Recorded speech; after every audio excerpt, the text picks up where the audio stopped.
Good.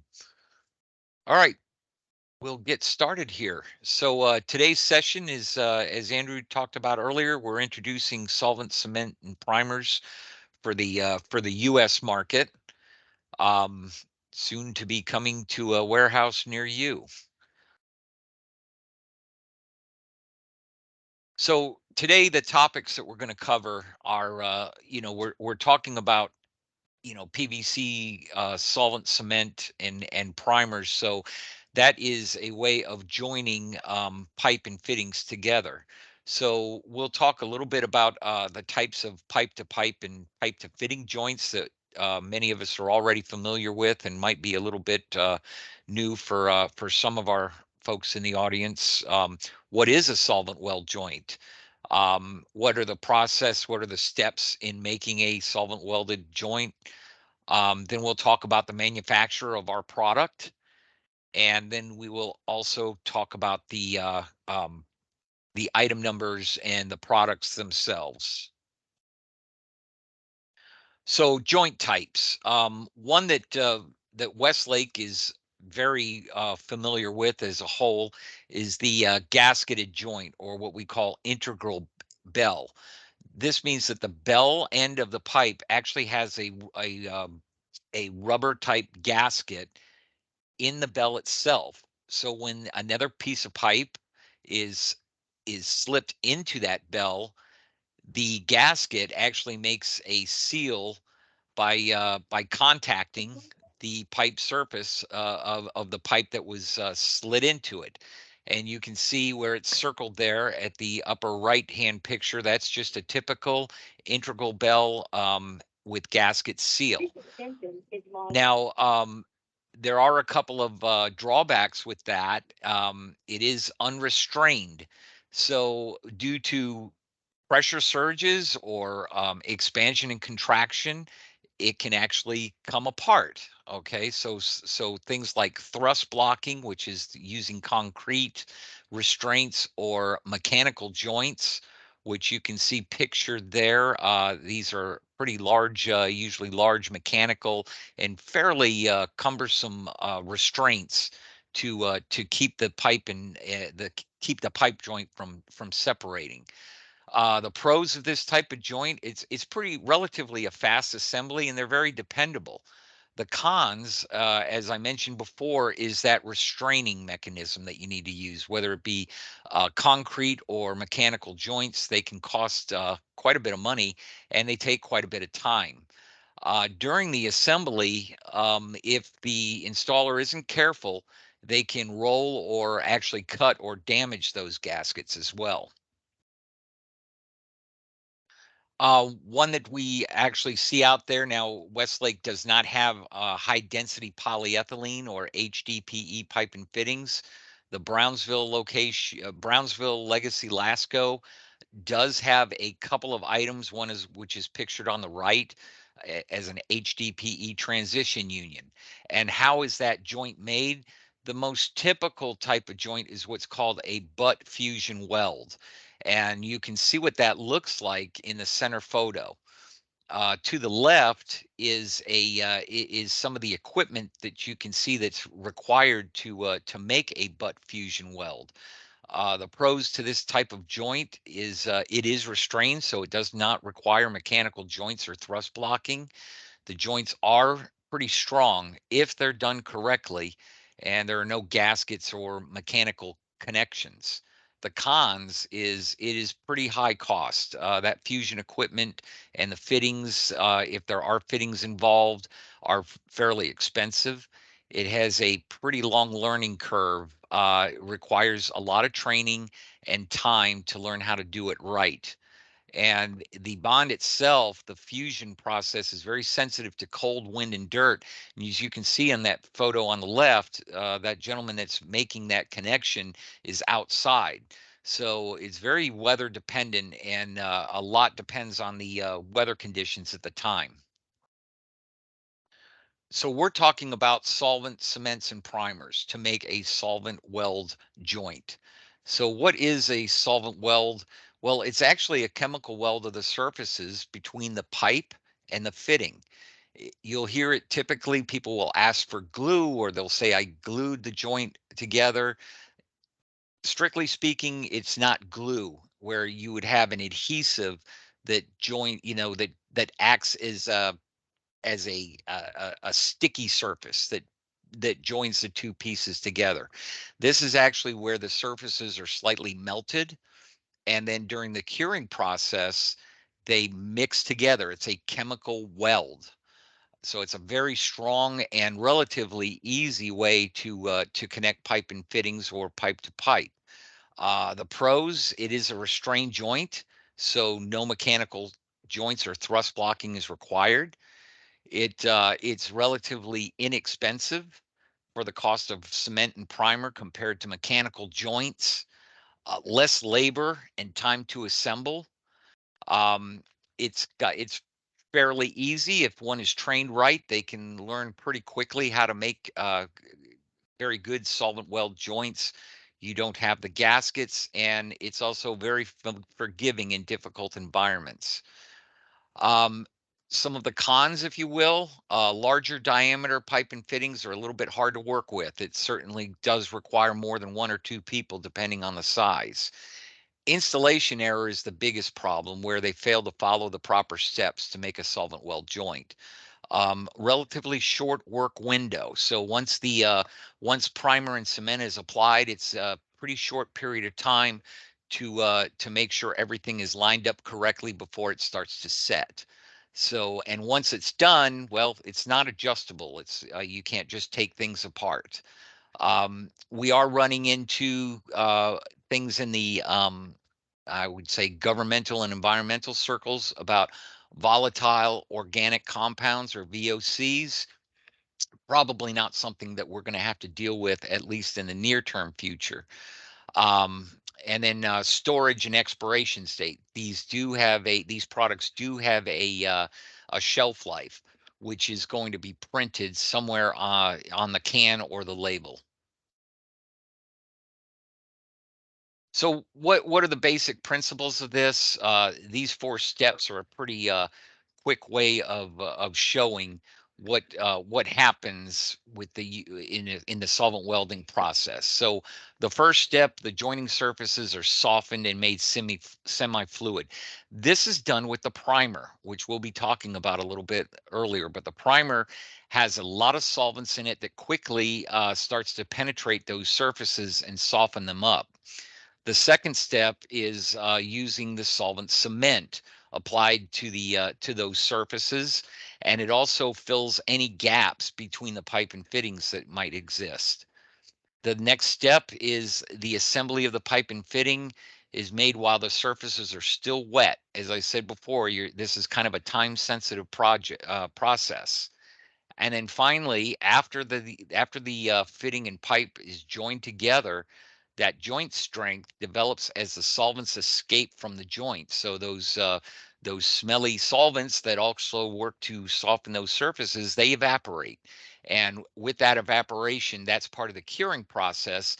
And once that's done, you actually have those surfaces welded together, chemically welded together. As I mentioned earlier, the primary reason for failures is because people fail to follow the steps. So we're going to go through some of those real quickly here. First thing is cutting the pipe square. So a square cut, not having an angle to it, allows the pipe to make a full insertion down to the stop, which is that ridge that's usually inside the fitting. So you want the pipe end to go all the way down to the bottom of the fitting. And if it's not cut square, well, it's not going to reach all the way down there, and you're not going to have as much surface area for that maximum bonding area down at the bottom of the socket. Another important step is to chamfer the pipe ends and remove any burrs from the chamfering or cutting of the pipe from inside and outside. Those burrs, which kind of look like little pieces of sawdust, only they're made of PVC, can cause a leak path if they're not removed. Then you want to wipe the pipe and the fitting. You want to wipe away any dirt, moisture, or oils that are on there. We do not offer it, but there are out on the market cleaners.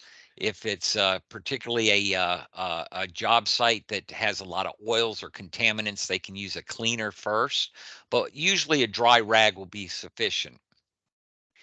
Now, doing a dry fit is where you are checking to make sure the pipe and the fitting are going to go together correctly, and you're looking for what's called an interference fit. So a lot of times customers will call and they'll say, "Hey, I'm trying to put the pipe into the fitting and it won't go all the way in." Well, that's because they're doing what's called a dry fit, and it's probably a good thing. And that's because fitting sockets are actually tapered. So the bottom of the socket is a little narrower than the entrance. So as you're putting a piece of pipe in there, it's going to start to get hard to push all the way down. It's going to probably stop around halfway or maybe a third to a quarter of the way before it gets down to the bottom. And actually, if they were to force it, they'd probably have a hard time removing it. Once primer and cement is added, that actually acts as a lubricant and it softens those surfaces. And that bottom part of the joint is where you're going to actually get fusion. That's where the strongest point of the chemical weld occurs. And then as you get closer to the entrance, if there's any little gaps, the solvent cement will fill in those gaps, and you get a good, strong, leak-free joint.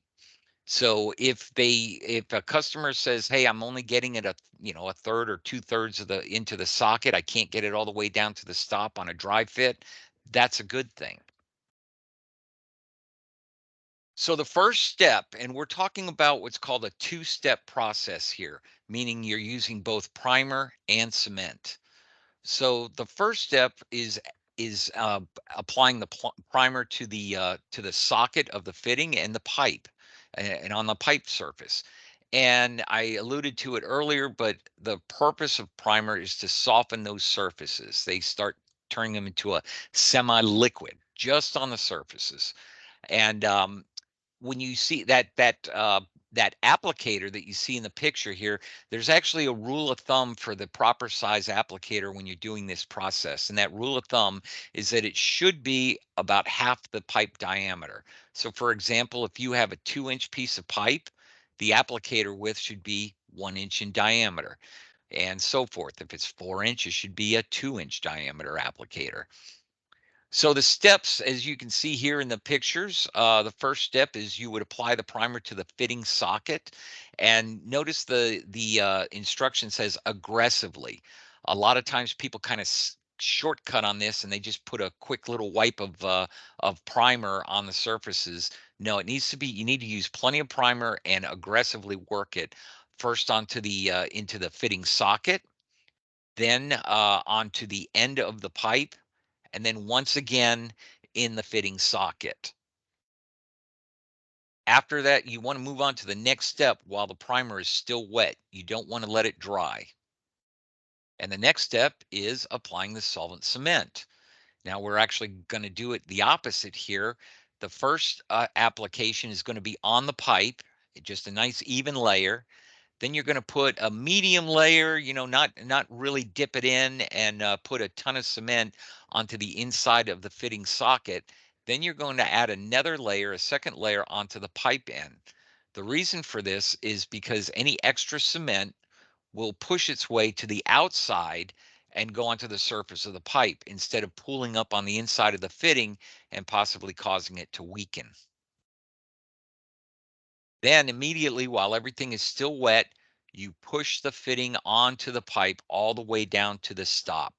If it's possible to turn it a quarter of a turn, that would be the best way to go. That's not always possible. But then the important part is to hold it together for 30 seconds to avoid push out.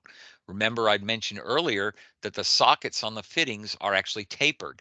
So with that lubricating effect of adding solvent cement and the primer, that pipe is going to want to push back out of the fitting. So it's important to hold it for about 30 seconds to avoid that pushing out and possibly having a failed joint.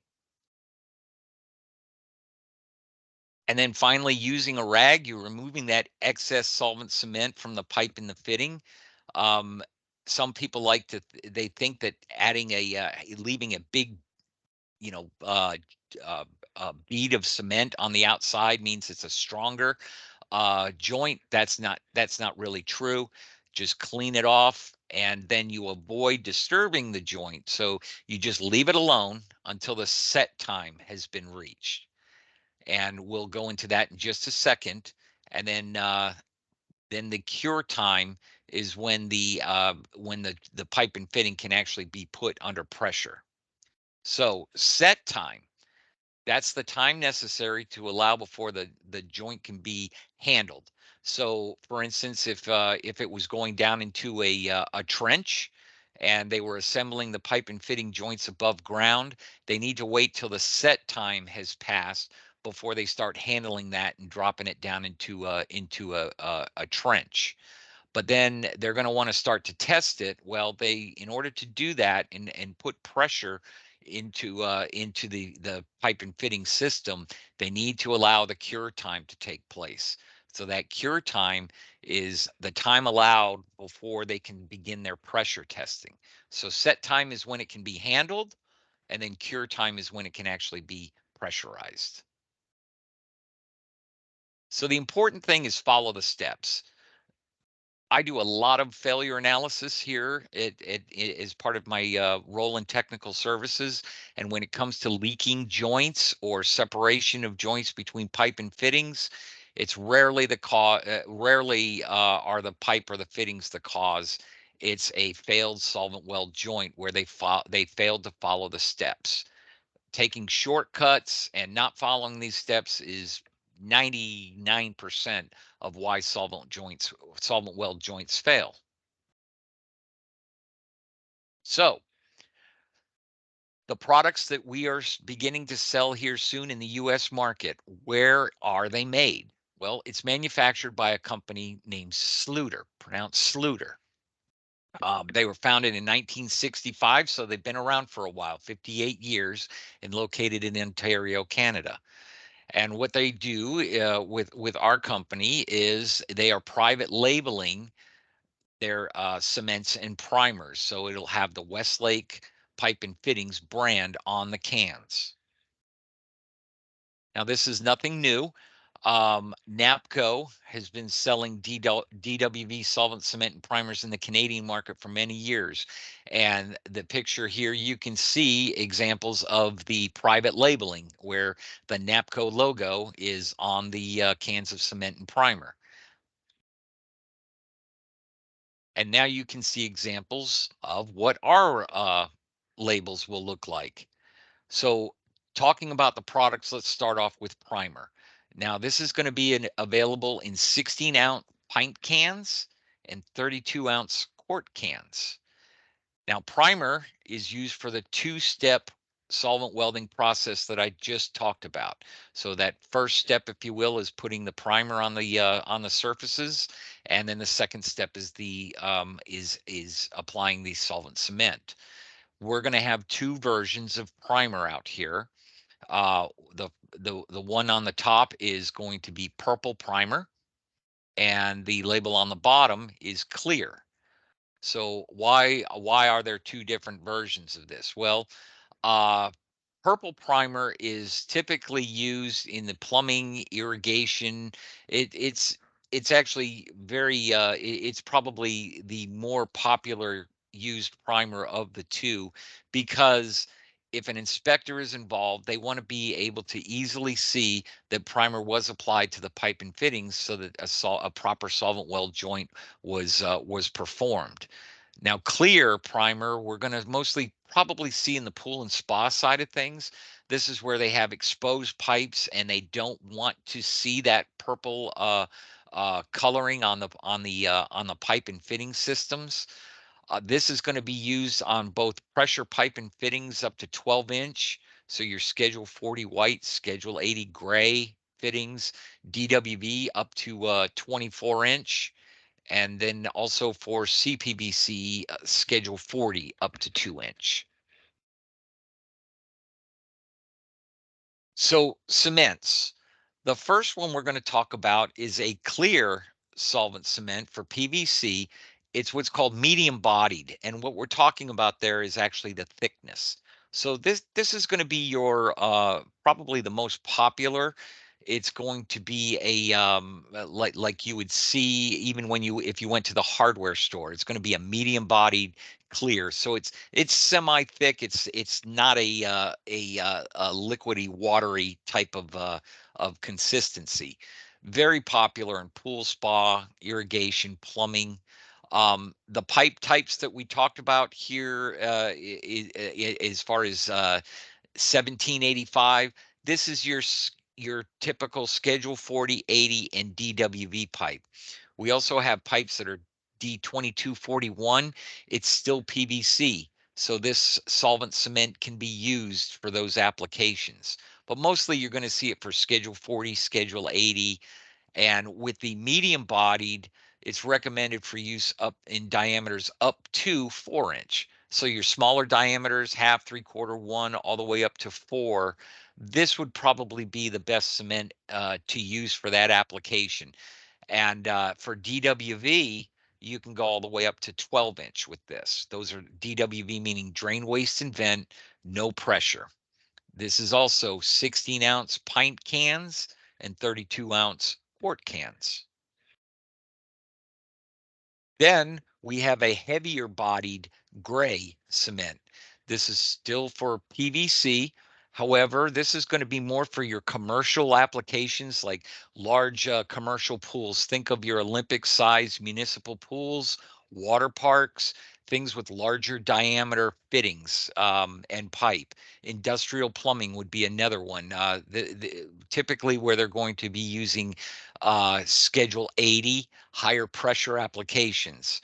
So this can also be used for the D1785 pipe and the D2241 previously mentioned.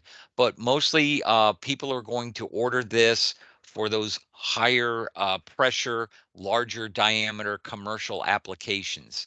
And this is recommended for use in fittings all the way up to 12-inch pipe and fittings.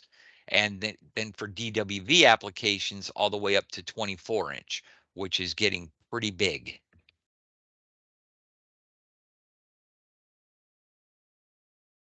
Then we also offer a one-step cement. Now, this means that you do not need to use primer. So the two-step method of assembling a solvent weld joint was using primer and cement. In the one step, no primer is required. Now, it's important to note this is only recommended for DWV pipe and fittings up to 6-inch, not for pressure, meaning not Schedule 40, Schedule 80. Um, Even though there is no primer involved in this, the other best practices apply. That includes cutting the pipe square, deburring and chamfering the pipe end, cleaning, proper assembly, set times, cure times, all of those other steps are applicable for this. It's just we're cutting out the primer. There are some products out on the market. The two most popular ones that I'm aware of are called Red Hot Blue Red Hot Blue Glue, which I believe is used to be by Christie's. Now it's by IPS Corp, and then Odie's Rain or Shine. Now, those products are a one-step cement that's used for pressure applications. This product is not the same. So if a customer should ask if we have a compatible product, a replacement for Red Hot Blue or Rain or Shine, we do not. Our one-step solvent cement is for DWV applications only. So the product categories, these are as loaded into our Microsoft AX system. The clear medium bodied PVC cement is under Schedule 40 byproduct category. And then all the primers and the DWV one step cement, they're going to be all under the DWV buyout product category. And then the gray heavy bodied PVC cement is under the Schedule 80 buy category. Talking about part numbers. So if they're asking for cement, or they'll probably ask for glue, The part number would begin with SOLV for solvent cement, and then there's a dash after that. Um, don't forget the dash. Our system, typically, we would not need to put a dash in the part numbers. However, I tried it, and you need to put the dash in the search. So if they're asking about cement, that's SOLV with the dash. If they're asking about primer, PRIM for primer. The next number in the sequence will say U01-US. This is for our clear medium body cement, typically for Schedule 40, Schedule 80 under 4-inch, and primers. Then our heavy body gray is a -02 US, and the DWV is a 50 US. And then the next number in the sequence is going to be the size of the can. So if it's a 16-ounce pint, it's 016, and 32-ounce quart, 032, followed by the color. So C for clear, P for purple, G for gray. And a couple of examples are on the right here. These are actual part numbers as they're loaded in the system. So SOLV, right there, we're talking about a solvent cement. The 01 US is PVC medium body, 016 for a 16-ounce pint, and C for clear. And I can send this out to anyone that needs it, but this is a quick cheat sheet with the SKU numbers and the container size, and as far as the pallet quantities that are ordered.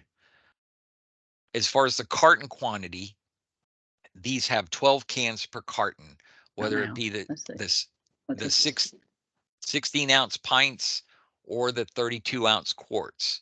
Broken carton quantities are allowed.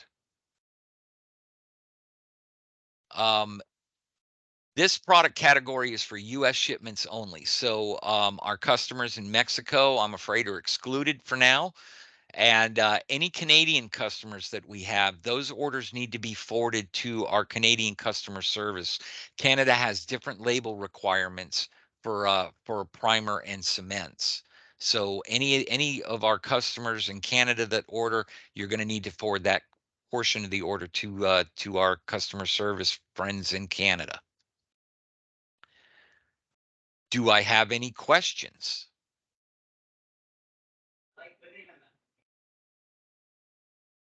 I have some questions, but Rick, I don't know if you would be the one that I should direct my questions to.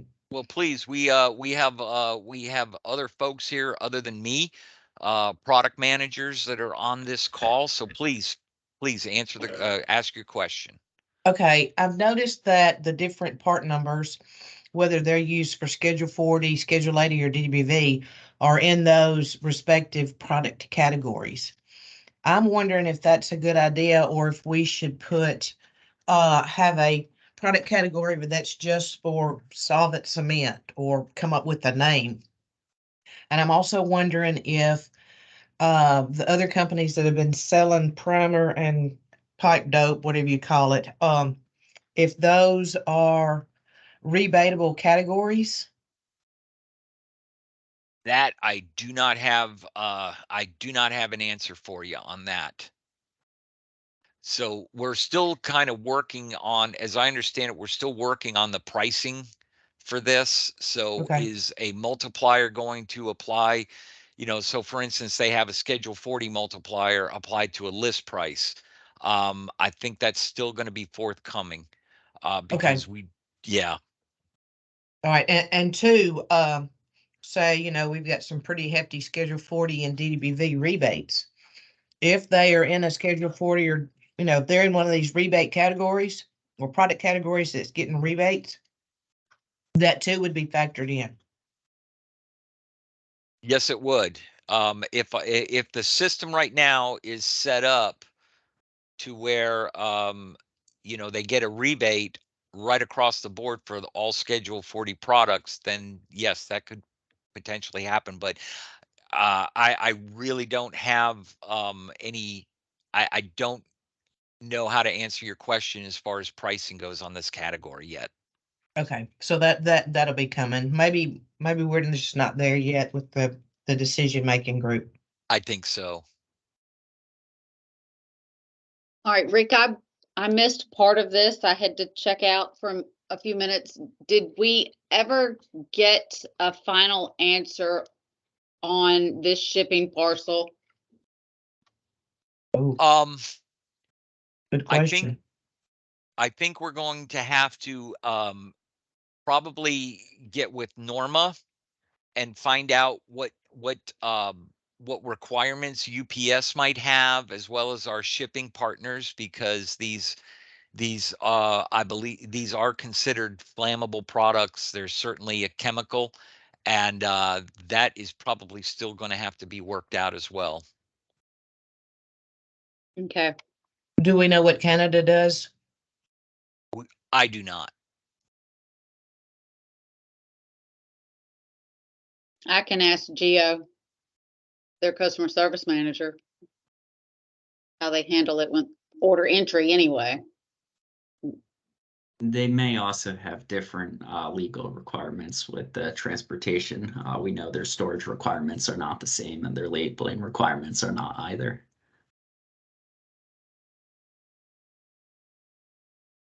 Gotcha. You mentioned the countries we cannot sell to. Can we sell it to California? A lot Or of does that effort made require a into separate making that label? happen. Yes.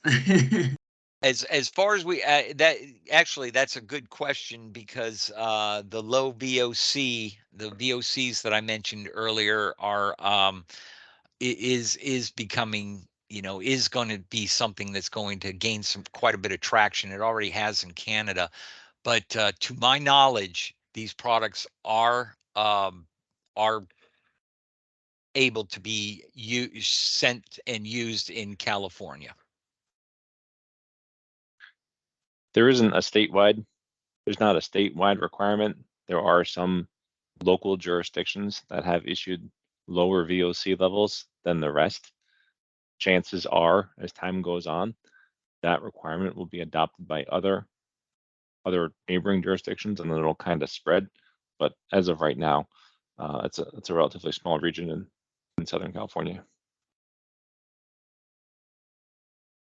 And then also, for everybody in customer service, if questions like that do come up, what is your VOC content?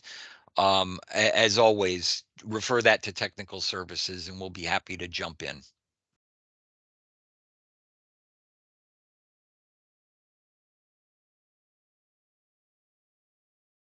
Any other questions? Okay, then. With that, I guess I'll just say thank you. Thank you, everybody, for your time and attention. And you know where to find me if you need me.